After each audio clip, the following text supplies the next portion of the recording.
जय हिंद ladies and gentleman. Crack SSB master class a product of आफ्पा के डिफेंस न्यूज स्कैन में मैं आमिर आपका वेलकम करता हूं। इस एडिशन में हम 12 मई 2020 के डिफेंस न्यूज स्कैन करेंगे। So without any further adieu let's start with the first news. India के टॉप लॉयर और इंटरनेशनल कोर्ट ऑफ जस्टिस में कुलभूषण जाधव केस के लीड काउंसिल रहे हरीश साल्वे ने पाकिस्तान पर इंटरनेशनल कोर्ट ऑफ जस्टिस के वर्डिक्ट को अनदेखा करने और वर्डिक्ट अकॉर्डिंग एक्ट न करने के एलिगेशंस लगाए हैं।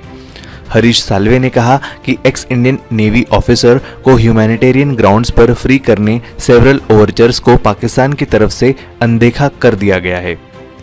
हरीश साल्वे ने आईसीजे के वर्डिक्ट में इंक्लूड कुलभूषण जाधव के कन्विक्शन को रिव्यू करने के वर्डिक्ट पर भी अमल न करने के एलिगेशंस पाकिस्तान पर लगाए हैं।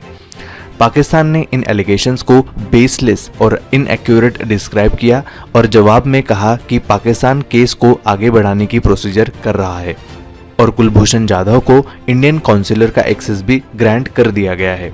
आपको बता दें कि पाकिस्तान ने इनिशियली कॉन्सुलर एक्सेस ग्रांट नहीं किया था।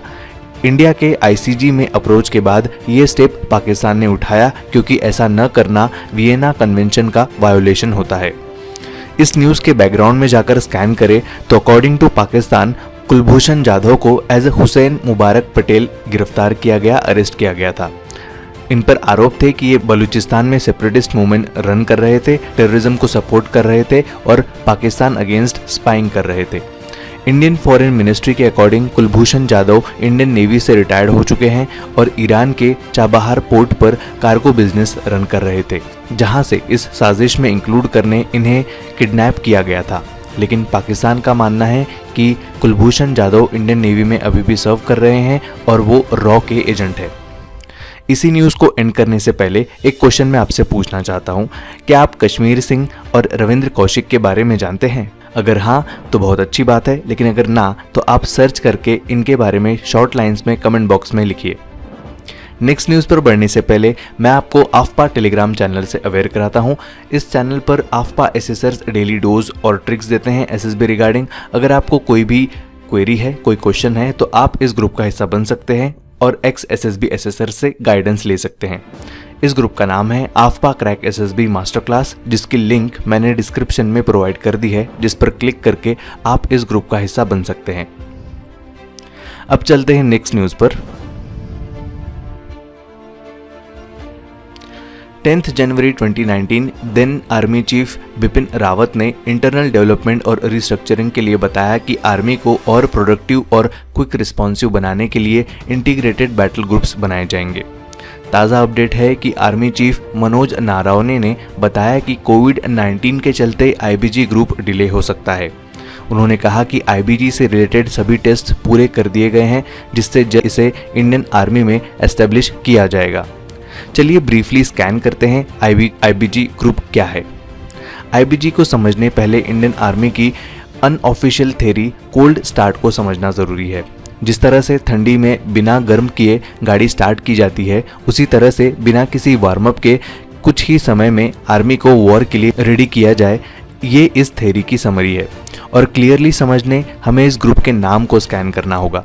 इंटीग्रेटेड बैटल ग्रुप मीन्स यहाँ अलग अलग रेजिमेंट इंटीग्रेटेड फॉर्म में एज ए ग्रुप काम करेगी, जो बैटल के टाइम जल्द से जल्द सर्विस प्रोवाइड कर सके। इसका फ़ायदा ये होता है कि देश के अलग अलग जगह से जब तक रेजिमेंट वॉर जोन में पहुंचेगी, तब तक बैटल ग्रुप्स दुश्मन को होल्ड कर रखेंगे या फिर अटैक करेंगे। चलिए इसे और डीपली स्कैन करते हैं। इंडियन आर्मी के स्ट्रक्चर पर ध्यान दें तो इसमें सबसे पहले आती है कमांड, फिर आती है कोर, कोर के अंडर डिविजन्स होते हैं और ब्रिगेड के बाद आती है बटालियन। आर्मी एक ऐसा ग्रुप बनाना चाहती है जो डिवीजन जितना बड़ा न हो और ब्रिगेड जितना छोटा ना हो, इन दोनों के बीच का होना चाहिए। एक डिवीजन में अप्रॉक्सीमेटली 14,000 सोल्जर्स होते हैं, जो काफ़ी बड़ा फॉर्मेशन होता है। तो हम एक्सपेक्ट कर सकते हैं कि आईबीजी में 8 to 10,000 सोल्जर्स होंगे। ये ग्रुप में दो टीम्स होगी, एक ऑफेंसिव ऑपरेशंस के लिए, दूसरी डिफेंसिव ऑपरेशंस के लिए। आईबीजी में infantry, tanks, air defence, aviation, signals etcetera regiments included रहेगी। ये ग्रुप्स पाकिस्तान और चाइना बॉर्डर पर पोस्टेड रहेंगे। 2019 में आईबीजी का टेस्ट किया गया था। इस टेस्ट के काफ़ी अच्छे रिजल्ट्स आए थे। Indian defence forces allotted budget में इम्प्रूव्ड और फास्ट रिजल्ट देना चाहती है और ऐसे चेंजेस मिलिट्री को और स्ट्रॉन्ग और क्विक बनाते हैं। इसलिए आईबीजी को एस्टेब्लिश किया जाएगा। हम उम्मीद करते हैं कि जल्द ही कोविड का खतरा देश से टलेगा और आईबीजी इंडियन आर्म फोर्सेस का हिस्सा बन जाएंगी। तो लेडीज एंड जेंटलमैन, आज के एडिशन में इतना ही। कल फिर मिलेंगे नए एडिशन में नए डिफेंस न्यूज़ के साथ। तब तक के लिए स्टे होम, स्टे सेफ। जय हिंद, जय भारत।